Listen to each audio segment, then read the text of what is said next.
ایک دن حضرت علی رضی اللہ تعالیٰ عنہ مدینے کی گلیوں میں چلے جا رہے تھے کہ آپ رضی اللہ تعالیٰ عنہ نے دیکھا کہ کچھ لوگ غیظ و غضب کی حالت میں ایک عورت کو گھسیٹتے ہوئے جا رہے ہیں۔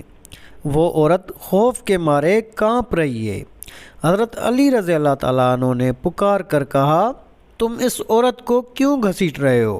لوگوں نے بتایا کہ اس عورت نے بدکاری کی ہے، اسی لیے امیر المومنین حضرت عمر رضی اللہ تعالیٰ عنہ نے اس عورت کو سنسار کرنے کا حکم دیا ہے۔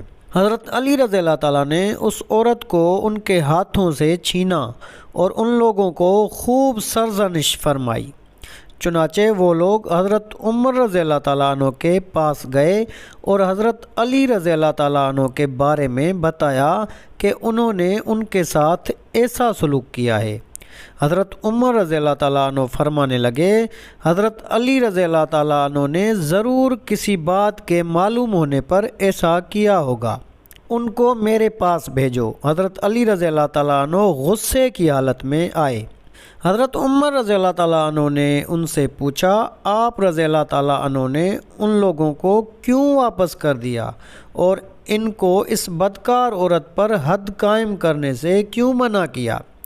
حضرت علی رضی اللہ تعالیٰ عنہ نے کہا کہ اے امیر المومنین، کیا آپ رضی اللہ تعالیٰ عنہ نے رسول کریم صلی اللہ علیہ وسلم کا یہ ارشاد نہیں سنا کہ آپ صلی اللہ علیہ وآلہ وسلم نے فرمایا، 3 طرح کے لوگوں سے قلم اٹھا لیا گیا ہے، یعنی وہ بے قصور ہیں۔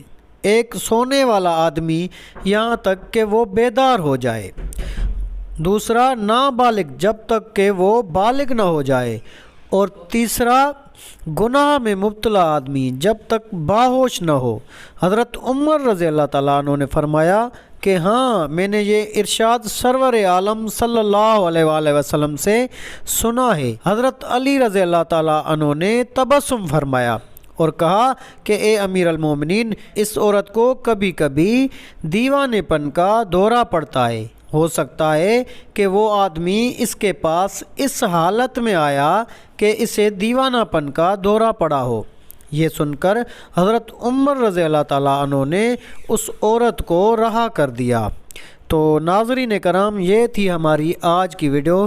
اگر آپ کو ویڈیو اچھی لگی تو اپنے دوست و احباب سے زیادہ شیئر کریں، اور ایسی مزید ویڈیوز دیکھنے کے لیے ہمارے چینل کو سبسکرائب کر دیں تاکہ ہم ایسی مزید اور بہتر سے بہتر ویڈیوز آپ تک پہنچا سکیں۔